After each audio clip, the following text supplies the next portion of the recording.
Hey everyone, welcome back to the channel. Today we're doing the full review of the Dreame L50 Ultra AE. I've already put this thing through a series of separate tests: navigation, obstacle avoidance, pickup performance and stain removal. And now it's time to bring it all together and give my honest and final verdict. Out of the box you'll get the base station, the robot itself, 2 mop pad holders with the mop pads attached, a bottle of cleaning solution, a spare dust bag and the usual booklets. One thing that is worth calling out: the tri-cut brush comes pre-installed in the device. That is a big thing because on a lot of Dreamies you have to buy it separately. The tri-cut brush has a small blade built into the rubber brush that cuts through long hair before it can wrap around it. If you have pets with long hair in your house, or a lot of people with long hair that live in your house, you'll appreciate that this thing is already in the box at 599 euros. The base station is a solid and fairly large unit. The robot itself measures around 35 to 35 centimeters and sits about 9.5 centimeters tall, low enough to get under most furniture. The base station looks premium with a gold stripe, and it is something that will properly fit in the corner of the room. I set it pretty close to other furniture and I haven't noticed any issues with docking or whatsoever. The setup is done through the Dreame Home app, and honestly, like almost all the other robot vacuums, it's very easy to set up. You hit the button map room and the robot goes off and does its thing, and a few minutes later you have a map. The one thing that you have to do manually is split rooms, because this device doesn't have an RGB camera. More on that in a second. It can't recognize room transitions on its own, and you need to draw a line yourself in the app. It's not a big deal, but it takes some time. Once you're set up, the app gives you a solid set of options. You can set 4 different cleaning modes: vacuum only, mop only, or do both at the same time, or vacuum first and then mop. You can tell the app where the pad usually hangs out, mark where the curtains are so the robot doesn't try to get under them. And you can even specify which direction the floor panels run so the robot can clean along the lines of the floor. A nice touch. Clean Genius mode is also here, which is supposed to detect dirtier areas and clean them more intensively. Honestly though, in my experience, I didn't notice a huge difference between using it or not using it. The app overall was well thought out. There are a lot of options, and it might take a session or 2 to find out everything, so it can be a little bit overwhelming. Now let's talk about navigation. The top-mounted LiDAR sensor does a great job. The robot moves through the room in a logical pattern, handles tables, chairs and stools without any drama, and finds its position really quick. Compared to the budget models I've tested, the processing power here is noticeably better. It just runs smoother. What I really like is how it uses its side brush. You can enable the setting in the app that extends the side brush into corners, and when it does that, it also dwells in the corners longer to make sure dirt gets swept out. None of the other models I've tested use the side brush so aggressively and effectively. It even reaches under the pedals of my trash bin, which honestly surprised me. There's one small side to this: the side brush spins quite fast, which means it can scare the debris across the room instead of guiding it neatly into the suction inlet. In open spaces, it's not really an issue since the robot will cover those areas anyway, but in cluttered rooms, there's a chance that it flicks dirt somewhere that the robot can't reach. A slightly slower side brush and a different design side brush actually will make it more effective in my opinion. After turning corners, the robot also needs about a half a meter before it's cleaning tight against the wall or baseboards again. In a corner situation, you can sometimes find a few grains of rice up against the baseboard. Not a deal breaker, but worth noting. But now let's look at obstacle avoidance. I want to be straight with you here, because this is where the device disappointed me. The L50 Ultra AE does not have an RGB camera. It relies on a line laser structured light sensor, and in my testing it simply didn't perform the way I expected for a device in this price range. Phone charger cable ate it. Power strip cable, a thick one, also didn't see it. Even with collision avoidance mode turned on, it completely obliterated the small toys the size of a Lego figure. For comparison, the much cheaper S40 Pro did detect those toys. The Xiaomi Robot Vacuum 5, which also doesn't have a camera, handles cables also significantly better. I really think the L50 Ultra AE is running the same structured light sensor as the much cheaper L10S Pro Gen 3. And that's a bit of a letdown when you're paying 599 euros for a device with the word Ultra in its name. So to be clear, if your house is tidy and you don't leave cables or small objects on the floor, this robot will navigate beautifully.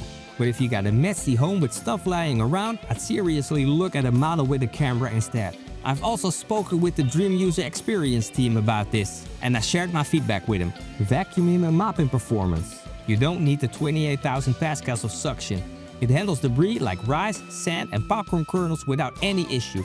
Combine that with the side brush behavior I mentioned earlier, corners and edges get cleaned better than almost anything else I've tested at this price range. In daily use, the floors constantly feel clean after a run. On the doormat, which is always a tough test, the heavy stuff like rice and popcorn kernels disappear in seconds. Hair and wool embedded in the mat weren't picked up, but honestly, even my stick vacuum struggles with that. It's just the nature of a quality doormat. Thin and lightweight rugs are a weak spot. The robot struggles to get on them cleanly, bunching it up and pushing it forward. There are other models that handle this better. If you have a lot of thin rugs in your home, keep that in mind. The hot-out carpet is a completely different story. With the carpet boost setting enabled and 3 passes, it picked up over 95% of the debris, including hair and cotton threads, leaving only a few pieces of rice and popcorn kernels behind. That's a solid result. And the mopping and stain removal, a quick tip right away: if you have a dark shiny floor, use the lowest water setting because it uses a lot of water, even on the lowest water setting, so that's something you gotta keep in mind. On the highest setting, this thing mops very wet, noticeably wetter than other models I've tested. So on the dark final, you'll see a lot of streaks. On the lowest water setting, you'll see the streaks less. For the stain removal test, I put ketchup and strawberry jelly on a white surface and let it sit for over an hour. On its highest wetness level with 3 passes, the stains came off completely. I then ran a second test on only dried ketchup at a mid-level setting, level 16, and it still cleaned the stain completely. But even on level 16, it mops very wet. But the water output works in its favor when it comes to stubborn stains. One note on the mop pads: after getting through the base station's cleaning, the fibers can get a bit stiff. My advice is to toss them in a regular washing machine every 1 or 2 weeks. Freshly machine washed mop pads perform noticeably better. Maintenance and battery. The base station handles most of the maintenance automatically. After every run, it empties the dustbin, washes the mop pads with water up to 100 degrees Celsius, dries them with hot air, and refills the water tank. In practice, that means you mostly need to top up the clean water tank and empty the dirty water tank every few runs. The clean water tank holds 4.5 liters and the dirty water tank holds 4 liters. The dust bag in the base station holds 3.2 liters. Dreame claims it lasts up to 100 days. I think that can be true. I have to empty the dirty water tank and fill the clean water tank after 3 to 4 runs on Clean Genius. One thing I noticed, and actually reached out to the Dreame user experience team about this, is that the cleaning solution usage seems extremely minimal, almost to the point of none. I asked them on how much is being used, and asked them if they consider adding a setting in the app to control the dosages. Also in the dustbin, the HEPA filter isn't protected by a mesh screen, so bigger dust particles can get stuck in the HEPA filter faster. But the auto emptying does a great job and empties the dustbin every time. I have no problems with dirt clogging up in the dustbin. The battery gives you up to 180 minutes of runtime on a full charge, comparable to the L10S Pro Gen 3, so the battery life is pretty good. Charging takes about 3.5 hours. So for who is this robot? At 599 euros, the Dreame L50 Ultra AE is a capable machine that does a lot of things really well. Navigation is smooth and reliable. Corner cleaning is genuinely impressive. The best side brush behavior I tested at this price. Stain removal is solid. High-power carpet performance surprised me in a good way. And the fact that the tri-cut brush is included in the box is a real plus. But it's not for everyone. The obstacle avoidance is honestly its weak spot. For something with Ultra in its name, I expected more.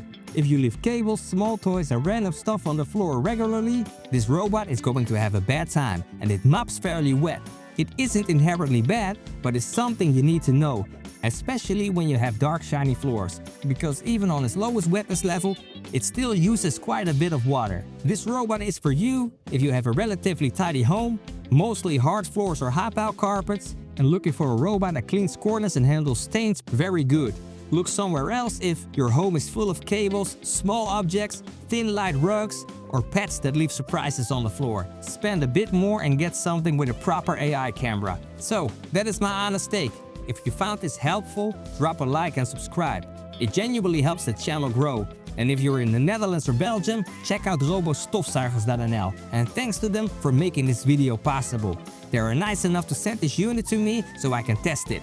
They are helping a small channel like mine grow, so check out their website via the link below for the best deals and great service. And thank you so much for watching. Charlie and I, we really appreciate it. And hopefully, I'll see you next time. Peace out.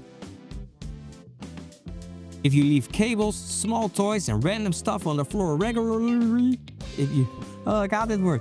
Regularly on the floor regularly,